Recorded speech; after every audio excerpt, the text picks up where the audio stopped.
In the 16th century, Spain owned the world's only infinite mountain of silver. They were so wealthy they didn't just spend money, they spent money that hadn't even been mined yet. And yet, with more treasure than any empire in human history, the Spanish crown declared bankruptcy 9 times. They weren't just broke, they were the wealthiest failures in history. Most people think more money equals more power. Spain is the autopsy that proves the opposite is true. In 1575, a Spanish duke named Don Alvarez sat in a palace in Madrid holding a chest of New World silver. He felt invincible. He held the world's reserve currency. 40 miles away, a Dutch merchant with no title and no gold mines was trading in simple textiles and Baltic grain. Same year, same continent, completely opposite outcomes. By the end of the decade, the duke's silver was worthless. Prices in Spain had quadrupled, and his wealth couldn't even pay his servants. Meanwhile, the Dutch merchant was the new master of Europe. The duke held money, the merchant held assets. One was a victim of the greatest financial trick in history. The other understood the ledger. This is a story about the Spanish trick, a pattern of imperial suicide that is repeating right now in your bank account. Today, we'll uncover how the world's first superpower was hollowed out by its own success, why the global police model is a financial death sentence, and the specific assets that survive when an empire finally realizes its ledger doesn't balance. In 1545, Spain thought they had found a cheat code at Potosí. They didn't realize they had just found a noose. To the Spanish king, Philip II, the mountain of silver in Bolivia was proof of divine favor. But in reality, it was a financial weapon pointed directly at his own people. You see, wealth isn't the number of coins in your vault. It's the productive capacity of your citizens. It's the grain they grow, the ships they build, and the tools they forge. Because they had easy money flowing from the New World, the Spanish elite committed the ultimate economic sin. They stopped producing. Why sweat in a field or risk capital building a factory when you can simply buy everything you need from your neighbors with New World silver? Spain became the world's first lottery economy. They stopped innovating because they didn't have to. They outsourced their survival to their enemies, thinking their silver made them masters. In reality, it made them dependents. The Duke in our story, and the Spanish Empire at large, ignored the most fundamental rule of the ledger. Currency without production is just an illusion. While they were rich on paper, their domestic economy was becoming a hollow shell. They were like a lottery winner who spends his millions on luxury cars while his roof is caving in. By the time the Spanish realized that you can't eat silver, the Dutch and the English, who had no silver mines but plenty of factories, had already won. They didn't have the money, but they had the assets. And in a currency crisis, as Friedrich Hecker found out centuries later, the person holding the assets is the only one who survives. As silver flooded into Spain, the people didn't get richer. In fact, they got poorer. This is the price revolution, but on this channel we call it what it actually was: systemic debasement. When you increase the supply of money without increasing the supply of goods, the value of each individual unit of money drops. It's a simple law of the ledger, but it's the most powerful tool of theft ever invented. Between 1500 and 1600, the supply of silver in Europe tripled. In Spain, the price of basic necessities like bread and wool quadrupled. But here is the trick that the history books leave out: the Cantillon effect. Money isn't dropped from helicopters, it enters the economy at a specific point.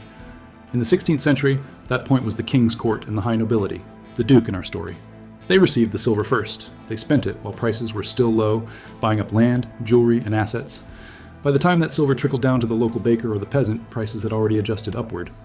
The elite stayed wealthy because they traded their new money for old assets before the currency lost its sting. But the middle class and the poor were liquidated. A Spanish peasant, working twice as hard as his grandfather, found that his wages couldn't buy a fraction of what they used to. This was not an accident, it was a silent tax. The Spanish crown was effectively printing silver to pay for its grandeur, while the common man paid for it through a lower standard of living. It's the same mechanism Friedrich Hecker saw in 1923, and it's the same one you see today when asset prices skyrocket while your grocery bill doubles. The Duke thought his chest of silver made him powerful. He didn't realize that in a world of rising prices, the person who holds the money is the victim, and the person who holds the resources is the master. Spain had a massive problem that most historians overlook. Their silver didn't stay in Spain. Because their domestic industry had withered away under the weight of easy money, they had to import everything. Wheat came from France, textiles from England, and luxury goods from the East. Essentially, Spain was externalizing its wealth. They were mining the silver at a massive human cost in the Americas, only to hand it over to their geopolitical rivals to pay for basic goods they were too lazy to produce themselves. The Spanish Empire was functioning as a giant funnel, moving wealth from the red earth of Bolivia straight into the merchant banks of Amsterdam and London. While the Spanish kings spent their silver on gold-leaf cathedrals and extravagant palaces, the Dutch and the English were using that same silver to build the infrastructure of modern capitalism. They were building the ports, the insurance markets, and the joint stock companies that would eventually rule the world. Spain wasn't just losing its money. Spain was paying for its own replacement.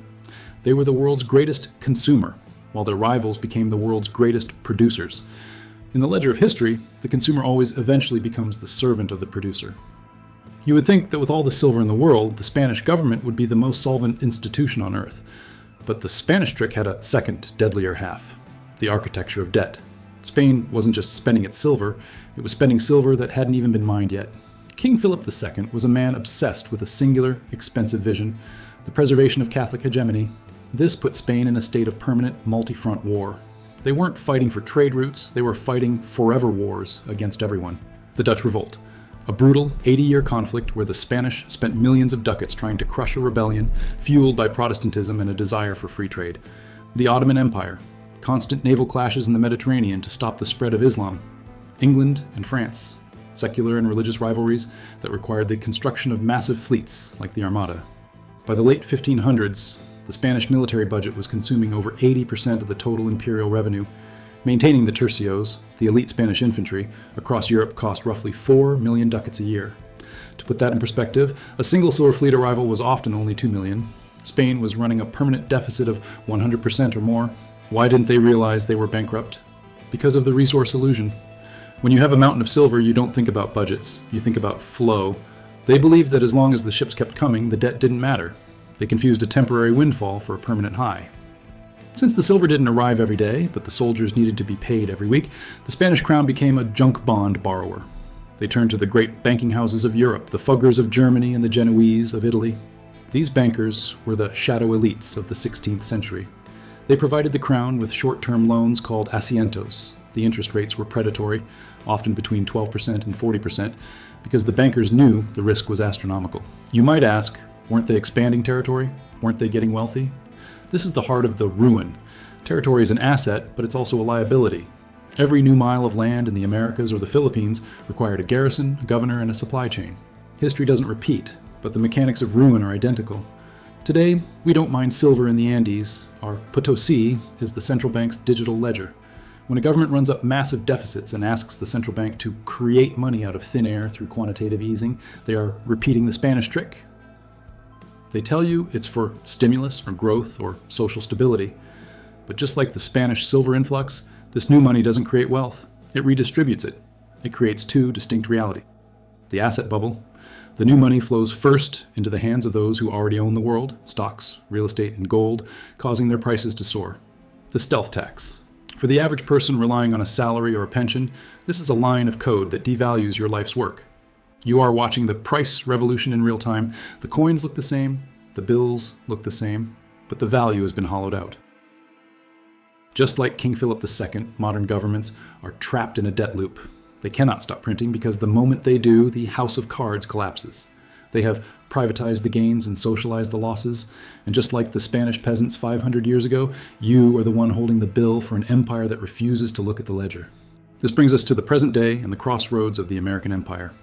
For decades, the United States has mirrored the Spanish model, maintaining a global police force, fighting forever wars in every corner of the globe, and funding it all through a massive fiscal deficit. Just like 16th century Spain, we have been externalizing our wealth, spending trillions on global defense while our domestic industrial base was hollowed out. The debt has ballooned to over $34 trillion. We are now at the Spanish moment, the point where the cost of maintaining the empire exceeds the benefit of owning it. We are now seeing a radical shift in strategy. The move toward America first and demanding that allies pay their fair share isn't just about politics. In the eyes of a financial historian, it's about fiscal survival. It is a desperate attempt to break the default loop before the interest payments eclipse the entire economy.